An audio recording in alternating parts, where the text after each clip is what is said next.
Everyone, स्वागत है आपका मेरे चैनल नॉलेज ऑफ हिस्ट्री में। तो आज हम पढ़ेंगे औरंगजेब के बारे में। ठीक है, तो अगर आप लोग चैनल पे नए हैं तो प्लीज़ चैनल को सब्सक्राइब कर ले और वीडियो अच्छी लगे तो प्लीज़ लाइक और शेयर कर दें। तो चलिए स्टार्ट करते हैं। औरंगजेब मुगल गद्दी पर शाहजहां का उत्तराधिकारी औरंगजेब हुआ, किंतु ज्येष्ठ पुत्र के उत्तराधिकार के नियम से नहीं अपितु तलवार के बल से। ठीक है, इसका कहने का मतलब ये है कि ज्येष्ठ पुत्र मतलब ज़्यादातर मामलों में जो बड़ा बेटा होता है उसको उत्तराधिकार दिया जाता है, लेकिन यहाँ पे उसके हिसाब से नहीं अपितु तलवार के बल से। ठीक है, मुगल काल में तलवार की ही सत्ता का प्रतीक थी। तलवार के बल पर ही उत्तराधिकार का निर्णय होता था। ठीक है, जो अधिक बलशाली है, ठीक है, वो होगा राजा। मुगल बादशाह औरंगजेब का राज्याभिषेक 2 बार हुआ था।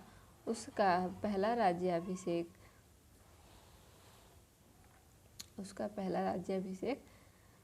31 जुलाई 1658 ईस्वी को हुआ था। उसका दूसरा राज्याभिषेक दिल्ली में ही 15 जून 1659 को हुआ था।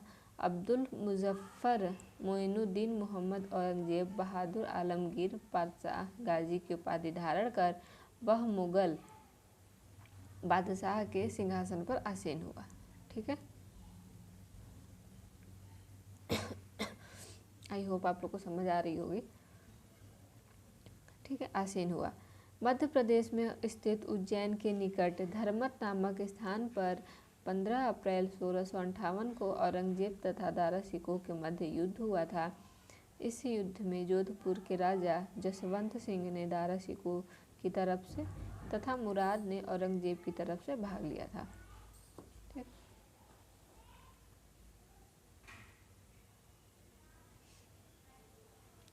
सामूगढ़ का युद्ध 29 मई 1658 को औरंगजेब की मुराद की संयुक्त सेनाओं एवं दारा शिकोह के मध्य हुआ था, जिसमें दारा शिकोह पराजित हुआ था। ठीक है, जिसमें क्या हुआ था? दारा शिकोह पराजित हुआ था। किस युद्ध में? सामूगढ़ के युद्ध में। ठीक है,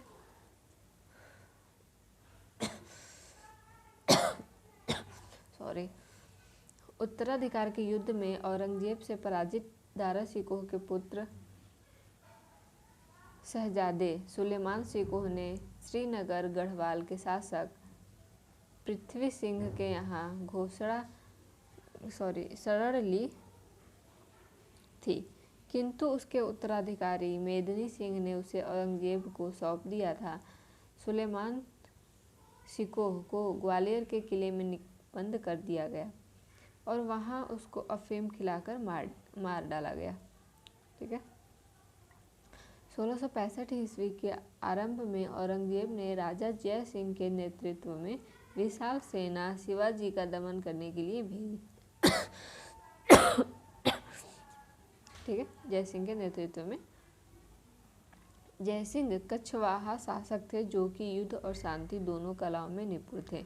वह चतुर कूटनीतिज्ञ थे और उसने समझ लिया कि बीजापुर को जीतने के लिए शिवाजी से मैत्री करना आवश्यक है। ठीक है, अतः पुरंदर के किले पर मुगलों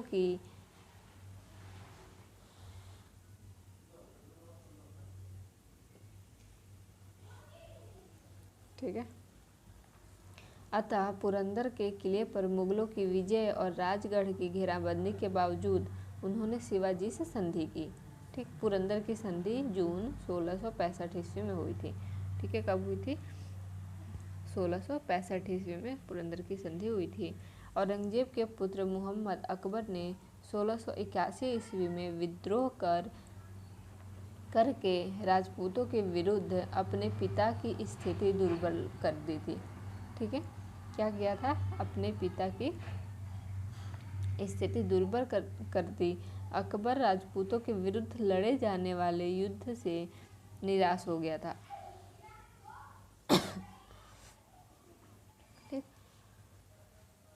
उसे अपने पिता के धर्माधता की नीति की सफलता में विश्वास न था तथा विचारों से वह उदार था। उसी अवसर पर मेवाड़ के राजा जय राज सिंह और राठौर नेता मारवाड़ के दुर्गादास ने उसके सामने प्रस्ताव रखा कि यदि वह अपने को भारत में बादशाह घोषित कर दे तो मेवाड़ और मारवाड़ दोनों की सेनाएं उसकी सहायता करेंगी। ठीक, क्या कहा कि अपने को भारत का बादशाह घोषित कर दे तो मेवाड़ और मारवाड़ की सेनाएं उनकी सहायता करेंगी। औरंगजेब ने जो कुछ दूसरों पर लागू करना चाहता था उसका वह स्वयं अभ्यास करता था। उसके व्यक्तिगत जीवन का नैतिक स्तर ऊंचा था तथा वह अपने युग के प्रचलित पापों से दृढ़तापूर्वक अलग रहता था।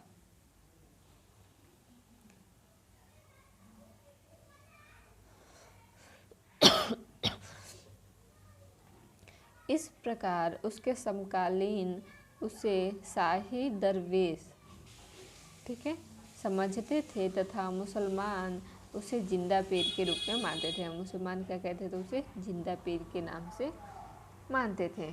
ठीक है।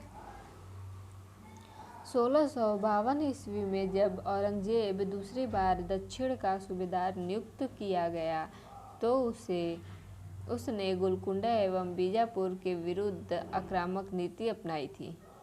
ठीक है।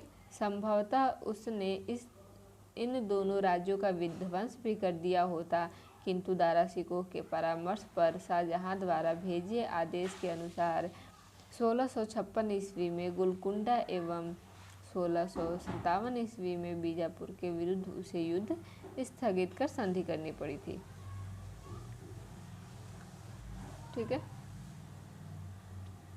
बादशाह बनने के बाद उसने अपनी इस अधूरी योजना को पूरा किया और बीजापुर 1686 एवं गोलकुंडा 1687 पर आधिपत्य स्थापित किया। औरंगजेब के शासनकाल के दौरान मुगल सेना में सर्वाधिक हिंदू सेनापति थे। उसके शासनकाल में कुल सेनापतियों में 33% हिंदू थे। ठीक है, 33% क्या थे? हिंदू थे, जिसमें मराठों की संख्या आधे से अधिक थी। अकबर के काल में यह अनुपात 16% तथा शाहजहां के काल में 24% था। ठीक है, अकबर के काल में क्या था? 16% और शाहजहां के काल में 24, मतलब सबसे अधिक किसमें था? इसमें, शाहजहां के काल में। ठीक है।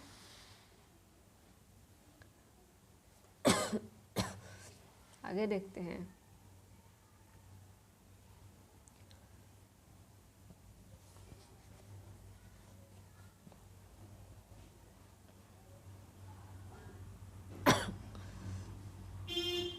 अकबर महान ने अपने साम्राज्य से जजिया कर की समाप्ति की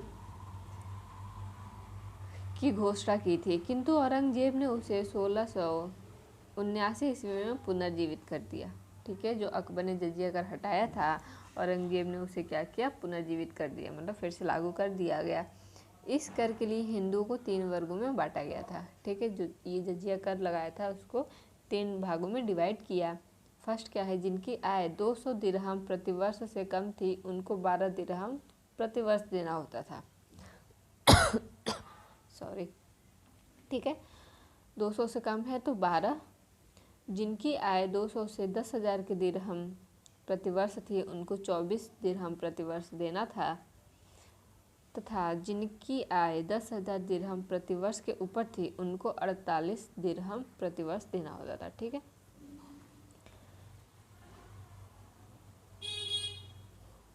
ये इनकी थी 3 हिस्सों में जजिया कर लेने की प्रोसेस। स्त्रियां, गुलाम, 14 वर्ष की आयु से कम के बच्चे, भिखारी और आय रहित व्यक्ति इस कर से मुक्त थे। ठीक है, स्त्रियां नहीं देती थी, गुलाम जो थे वो नहीं देते थे, और जो बच्चे थे मतलब 14 वर्ष से कम जिनकी आयु थी, और भिखारी। ठीक, अधीनस्थ हिंदू राजाओं एवं ब्राह्मणों को भी इससे देने के लिए बाध्य किया गया। ठीक है, औरंगजेब सर्वोपरि एक उत्साही सुन्नी मुसलमान था। ये सुन्नी मुसलमान था, उसकी धार्मिक नीति सांसारिक लाभ के किसी विचार से प्रभावित नहीं थी। ठीक है, जो उसकी धार्मिक नीति थी सांसारिक लाभ के किसी विचार से प्रभावित नहीं थी। उदार धारा के विरुद्ध सुन्नी कट्टरता के समर्थक के रूप में राज सिंहासन प्राप्त करने वाले की हैसियत से उसने कुरान के कानून को कठोरता से लागू करने का प्रयत्न किया। ठीक है, इस कानून के अनुसार प्रत्येक धार्मिक मुसलमान को अल्लाह की राह में मेहनत करनी चाहिए या दूसरों में तब तक गैर मुसलमानी तब तक गैर मुसलमानी देशों दारुल हर्ब के विरुद्ध धर्म युद्ध मतलब जिहाद, जिसको आज भी जिहाद वर्ड मतलब यूज़ किया जाता है मुसलमानों के द्वारा, धर्म युद्ध करना चाहिए। ठीक है, जब तक कि वे इस्लाम के राज्य के रूप में परिवर्तित नहीं हो जाते। ठीक, मतलब इनका ये था कि इस्लाम के राज्य के रूप में जो राज्य परिवर्तित नहीं हो जाते तब तक क्या करना चाहिए,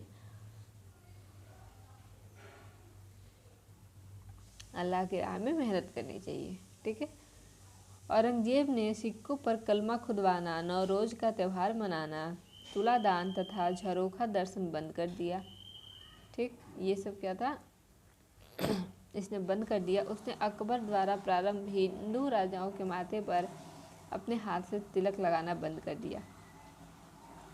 ठीक है, जो अकबर ने स्टार्ट किया था प्रारंभ में हिंदू राजाओं के माथे पर अपने हाथ से तिलक लगाना। ठीक, वेश्याओं को शादी करने अथवा देश छोड़ने का आदेश दिया गया।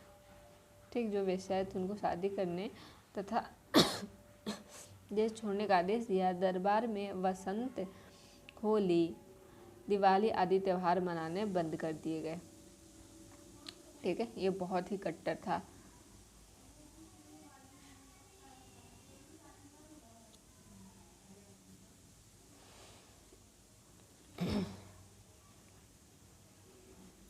औरंगजेब के औरंगाबाद में अपनी प्रिय पत्नी राबिया उद दौरानी के मकबरे का निर्माण 1651 से 61 ईस्वी में कराया गया। ठीक है, औरंगजेब ने भी अपनी बीवी का मकबरा बनवाया था।